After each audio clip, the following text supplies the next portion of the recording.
प्रश्नावली संख्या अपनी 8.2 जिसका पहला क्वेश्चन है निम्नलिखित के मान ज्ञात कीजिए। तो देखिए अपने को sin 60 पहला क्वेश्चन दे रखा sin 60 cos 30 plus cos 60 sin 30।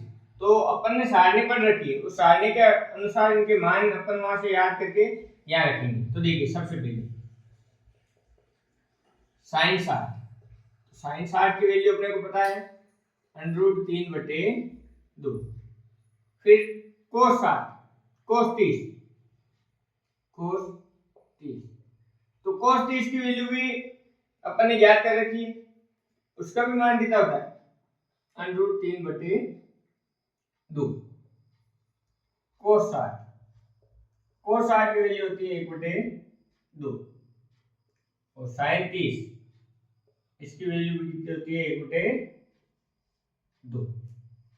cos और sin एक दूसरे के उल्टे चलते हैं कि भाई अपन ने जो मान अपने sin 30 का होगा वो cos 60 का होगा और जो sin 60 का होगा वो cos 30 का होगा। ऐसे मान को पलट के अपन उधर से इधर लिखते हैं, तो ये सारे मान अपन ने लिखे। अब ये जो सारे मान है इसमें रख देते हैं। तो देखिए सर्वप्रथम sin 60 की वैल्यू कितनी है √3/2। फिर cos 30 की वैल्यू कितनी है √3/2 प्लस cos 60 की वैल्यू 1/2। sin 30 इसकी वैल्यू कितनी है 1/2।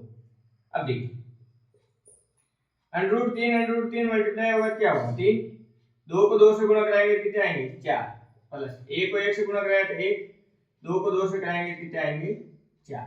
अब यहाँ देखिए एलसीएम हमारा अपने पास 4 में 4 का भाग एक बार, 1 को 3 से गुणा कराया 3 प्लस 4 का 4 में भाग एक बार, 1 को 1 से गुणा कराया तो 1। तो देखो 3 1 4 अर्थात अपने पास आंसर आ गया है 1। पहला क्वेश्चन अपना सॉल्व हुआ। क्वेश्चन नंबर है अपना 2 जिसमें दे रखा है 2 tan square 45 degree plus cos square 30 degree minus sin square 60 degree. तो देखिए सबसे पहले अपने को ये तीनों मान पता होना चाहिए। तो tan 45 का मान मैंने याद करवाया था आपको 1, cos 30 sin 60 की वैल्यू कितनी होती है √3/2। ये सारे मान अपने को इस क्वेश्चन में रखने और सॉल्व करना है। तो देखिए 2 का तो 2 tan स्क्वायर 45, तो tan 45 की वैल्यू कितनी है 1 और इसका क्या लिखेगा स्क्वायर, तो अपन ने कर दिया स्क्वायर प्लस cos 30 की वैल्यू है √3/2 और इसका स्क्वायर माइनस sin 60 की भी वैल्यू कितनी है √3/2 इसका स्क्वायर। देखिए 2 का 2 1 का स्क्वायर 1 प्लस √3 का स्क्वायर 3 और 2 का स्क्वायर 4, इधर भी क्या आ जाएगा 3/4। अब देखो 3/4 प्लस के ये माइनस के ये आपस में कट गया, 2 को 1 से गुणा कराएंगे कितने आएंगे 2। इस प्रकार ये क्वेश्चन भी सॉल्व हो जाता है। देखिए तीसरा क्वेश्चन है cos 45 sec 30 प्लस cosec 30। तो देखिए पहले तीनों मान पता होना चाहिए अपने को। तो cos 45 की वैल्यू है अपने पास 1/√2 sec 30। तो देखिए sec 30 का मान याद नहीं है परंतु cos 30 का तो है अपने को। cos 30 का मान क्या होता है, cos 30 का मान होता है अपने √3/2। तो cos का उल्टा करेंगे इसका क्या आ जाएगा 2/√3 sec cosec 30। तो देखिए cosec 30 का मान पता नहीं है पर sin 30 का मान तो अपने को पता है। sin 30 का मान होता है 1/2, तो उसका उल्टा करेंगे 2/1 अर्थात cosec 30 का मान कितना आएगा 2। ये सारे मान इसमें लगते हैं फिर हल करते हैं इसको। देखिए cos 45 की जगह अपन ने रख दिया 1/√2। अब यहाँ पे लिखेंगे अब 2/3 प्लस 2, इसके नीचे कुछ नहीं है अपन 1 मान लेते। तो देखिए ऊपर वाले मान में तो कोई छेड़छाड़ नहीं, जैसा है वैसा अपन ने लिख दिया। इन दोनों का एलसीएम लिया अपन ने, इसका एलसीएम आया अपने पास √3 √3 का भाग एक बार, 1 को 2 से गुणा कराया कितना आ गया 2 प्लस 1 का भाग √3 बार, √3 को इसको गुणा करेंगे क्या आ जाएगा 2/3 अब देखिए इसको थोड़ा और सोल्व कर लेते हैं। क्या संख्या बटे में नहीं रहती, ये संख्या पलट के ऊपर जाएगी, तो देखिए 1 बटे √2 मल्टीप्लाई, ये √2 नीचे तो ये जाएगा ऊपर और ये संख्या क्या आ जाएगी नीचे आएगी। अब देखिए एक स्टेप इसको और सोल्व कर लेते हैं। √3 को 1 से गुणा कराएंगे तो √3। अब देखिए दो यहाँ है, दो यहाँ, दो कॉमन लेके इधर बाहर लिख देते हैं, ये √2 का √2 और ब्रैकेट में क्या आ जाएगा 1 प्लस √3, क्योंकि दो कॉमन आया तो यहाँ क्या बच गया 1 और यहाँ दो कॉमन आने के बाद √3। अब देखिए अब इसको थोड़ा सा गुणा कराते हैं, ऊपर तो √3, ये दो तो बाहर, ये √2 अंदर गुणा होगा तो क्या बनेगा √2, 1 से गुणा होने पर √2 प्लस √2 को √3 से गुणा कराएंगे तो क्या बनेगा √6।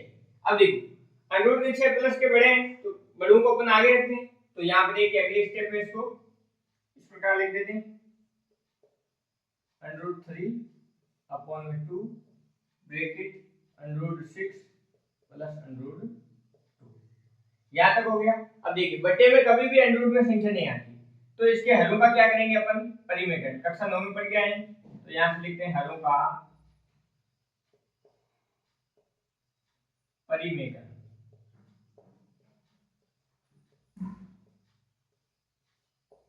हलों का परिमेयकरण करते हैं, जो अपने को संख्या दे रखी है उसमें बट्टे में जो संख्या है वही संख्या परंतु चिन्ह विपरीत ऊपर नीचे अंश और हर में गुणा कराना है। तो देखिए ये √6 प्लस √2 है तो ऊपर भी क्या होगा √6 माइनस √2, साइन चेंज होगा बाकी सारे मान सेम रहेंगे। ये हो गया इसका परिमेयकरण। अब देखिए इनको मल्टीप्लाई कराते हैं, √3 को √6 से गुणा कराएंगे तो √18 माइनस √3 को √2 से कराएंगे तो √6 बट्टे में ये दो तो अपनी जगह ही, यहां से एक सरसमिका बन रही है, देखिए लिख देते हैं अपन, इसको a बोले इसको b बोले, तो देखो a plus b a minus b, ऐसी सरसमिका अपन ने पढ़ रखी है, वो क्या होती है a² माइनस b²। देखिए ये सरसमिका लगा देते हैं, यहाँ पे a की जगह क्या है √6 है तो ये लिखा मैंने √6 है इसका स्क्वायर माइनस b का स्क्वायर तो √2 का स्क्वायर। ध्यान दीजिए √ के 18 को मैं ऐसे लिख सकता हूँ √9 × 2 माइनस √6, ये दो अपनी जगह। √ के 6 का स्क्वायर क्या होगा 6 और √2 का स्क्वायर क्या होगा 2। अब देखिए √9 का तो √ कितना होता 3 और √ में क्या रहेगा 2 माइनस √6, ये 2 के 2 गुणा 6 में से 2 गए कितने बचे 4, तो अपने पास फाइनल आंसर आ जाएगा 3 √2 माइनस √6 अपॉन में 8। इस प्रकार अपना 30 पार्ट भी सॉल्व होता है। क्वेश्चन नंबर है अपना 4, उसमें दे रखा है sin 30 plus tan 45 minus cosec 60 बटे sec 30 plus cos 60 plus cot 45। तो देखिए सारे मान अपने को पता होने चाहिए, सारे मान पता होंगे तो अपन मान रख पाएंगे। तो sin 30 का मान अपने को पता है 1 बटे √2। tan 45 का मान अपने को पता है 1 होता है। cosec 60 तो इसका मान होता है 2 बटे √3। अब देखिए sec 30 का मान भी कितना होता है 2 बटे √3। cos 60 की वैल्यू होती है 1 बटे 2 और cot 45 का मान होता है 1। ये सारे मान इस क्वेश्चन में रखते हैं, फिर सॉल्व करते हैं। तो देखिए sin 30 की जगह कितने लिख देंगे 1 बटे 2, फिर है प्लस तो ये प्लस, tan 45 का मान है 1 माइनस cosec की वैल्यू अपने पास 2 बटे √3 बटे sec 30 उसका मान है अपने पास 2 बटे √3 प्लस cos 60 की वैल्यू 1 बटे 2 प्लस cot 45 की वैल्यू अपने पास 1। तो देखिए इसके बटे में कुछ नहीं 1 रख देते हैं, इसके बटे में भी कुछ नहीं तो 1 रख देते हैं। अब देखिए इन दोनों का अलग अलग एलसीएम ले लेते हैं, ये देखिए ये मैंने चिन्ह लगाया, ये अपना बीच वाला बट्टा, ऊपर वाले का एलसीएम उसके लिए है 2 1 और √3 का एलसीएम आएगा 2 √3।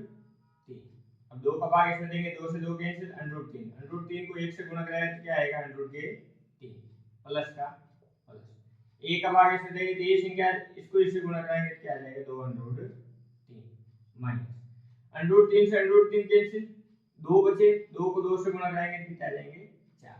अब इस नीचे वाले पद का अपने एलसीएम लेते हैं, तो इसका भी एलसीएम क्या आएगा 2 √3। अब देखिए √3 से √3 कैंसिल, बचा क्या 2, 2 को 2 से गुणा कराएंगे तो कितना आएंगे 4 प्लस 2 का भाग इसमें देंगे, 2 से 2 कैंसिल, √3 को 1 से गुणा कराएंगे तो क्या आएगा अपने पास √3 प्लस 1 का भाग देंगे तो 1 आई और इसको इससे गुणा कराएंगे तो 2 √3। अब देखिए चार संख्याएं बटे में, तो चार संख्याएं बटे में तो नीचे वाली संख्या को पलट के ऊपर ला सकते हैं, पहले थोड़ा सा और सरल कर लेते हैं इसको। देखिए ये √3 प्लस 2 √3 तो कितने हो गए 3 √3, इसके आगे कुछ नहीं मतलब 1 है, 1 √3 2 √3 3 √3 बन गया माइनस 4 बट्टे में क्या है 2 √3, ये पूरा बट्टा। अब देखिए 4 तो अपनी जगह प्लस 1 √3 और 2 √3 कितने हो गए 3 √3 और बट्टे में क्या आ गया 2 √3। अब चार संख्या बट्टे में, तो चार संख्या बट्टे में नहीं रहती, नीचे वाली पलट की क्या होगी ऊपर आएगी, तो देखिए लिखते हैं अपन 3 √3 माइनस 4 बटे 2 √3 गुण। अब देखिए ये संख्या पलट के ऊपर आएगी तो 2 √3 ऊपर आएगा और बट्टे में अपने पास बच जाएगा 4 प्लस 3 √3। तो देखिए इससे ये कैंसिल हो गया, इसको थोड़ा व्यवस्थित करके लिखते हैं 3 √3 बटे 4, तो ये √ वाली संख्या इसको आगे लिख देते हैं 3 √3 प्लस 4। अब बट्टे में √ आ रहा है तो अपन क्या करेंगे इसके हलों का परिमेयकरण करेंगे। अब हलों का परिमेयकरण के लिए ऊपर नीचे सेम संख्या से गुणा परंतु चिन्ह विपरीत होना चाहिए, तो यहाँ पे लिख देते हैं अपन 3 √3 माइनस 4, चिन्ह विपरीत हो गया, बट्टे में भी क्या लिख देंगे 3 √3 माइनस 4, ब्रैकेट में लिख देते हैं परिमेयकरण किया आपने हलों का, कर दिया अपन ने परिमेयकरण। अब देखिए इसको मल्टीप्लाई करेंगे, देखिए सेम चीज ये है तो इसको क्या कर देंगे अपन 3 √3 माइनस 4 इसका होल स्क्वायर, ये चीज होगी बटे। अब देखिए 3 √3 प्लस 4 3 √3 माइनस 4, तो यहाँ पे सरसमे का काम करिए 3 √3 का क्या हो जाएगा स्क्वायर माइनस 4 का स्क्वायर, क्योंकि अपन ने सरसमे का यूज कर दिए a प्लस b और a माइनस b, वो क्या होता है a square minus b square. तो देखिए a की जगह 3 √3 था तो इसका स्क्वायर माइनस b की जगह था अपने 4 तो 4 का स्क्वायर। अब देखिए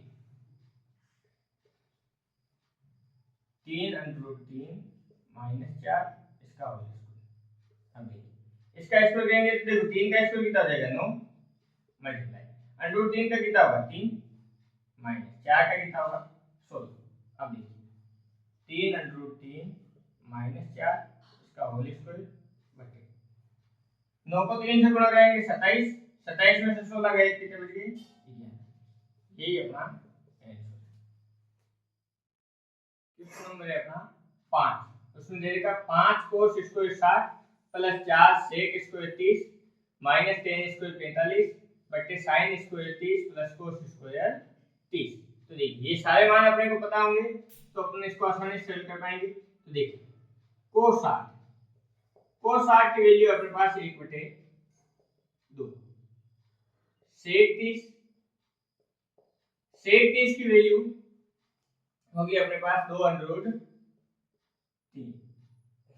और tan 45 की वैल्यू अपने पास 1, sin 30 की वैल्यू है 1/2,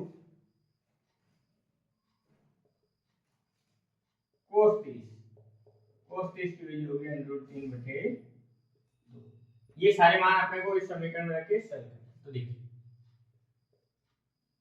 5 तो अपनी जगह इंटू cos 60 की वैल्यू 1/2, इसका कर देते हैं अपन स्क्वायर प्लस 4 अपनी जगह इंटू sec 30 का मान है 2/√3, इसका होल स्क्वायर माइनस tan 45 मतलब a का स्क्वायर बटे sin 30 का है 1/2, इसका स्क्वायर प्लस cos 30 की वैल्यू √3/2, इसका स्क्वायर। देखिए इसको सॉल्व करते हैं, 5 का तो 5 इंटू 1 का स्क्वायर 1, 2 का स्क्वायर 4 प्लस 4 अपनी जगह, 2 का स्क्वायर 4 और √3 का स्क्वायर 3 माइनस 1 का स्क्वायर हो जाएगा 1, यहाँ पे 1 का स्क्वायर 1 और 2 का स्क्वायर 4 प्लस √3 का स्क्वायर 3 बटे 2 का स्क्वायर 4। अब देखिए ऊपर वाले पद के लिए 5 को 1 से गुणा कराएंगे 5 बटे 4 प्लस 4 को 4 से कराएंगे 16 बटे 3 माइनस 1। और नीचे वाले पद में एलसीएम ले लेते हैं, एलसीएम आएगा अपने पास 4 का भाग 1 भाग ये 1 आ जाएगा 1 प्लस 3। अब देखिए इसको थोड़ा सा और सॉल्व कर लेते हैं। ऊपर वाले का अपने पास एलसीएम आया है 4 3, 1 का एलसीएम आएगा 12। अब देखिए 4 का भाग 12 में 3 बार, 3 को अपन 5 से गुणा कराएंगे तो कितना आएंगे 15 प्लस 3 का भाग 12 में 4 बार, 4 को 16 से गुणा कराएंगे तो कितना आएंगे अपने पास 64 माइनस 1 का भाग 12 में 12 बार, 12 को 12 से गुणा कराएंगे तो 12 3 प्लस 1 कितने हो जाएंगे 4, 4 बटे 4 आपस में कट के 1 हो जाएगा। अब देखिए अपने पास बचा है 15 और 64 प्लस के और माइनस के अपने पास 12, तो देखो 4 और 5 कितने हो गए 9, 6 और 1 कितना हो गया 7 माइनस 12 बटे 12। अब देखो 12 इसमें से घटाएंगे तो कितने आएंगे अपने पास 67 अपॉन में 12। इस प्रकार अपना क्वेश्चन नंबर जो 1 है वो सरल हो जाता है।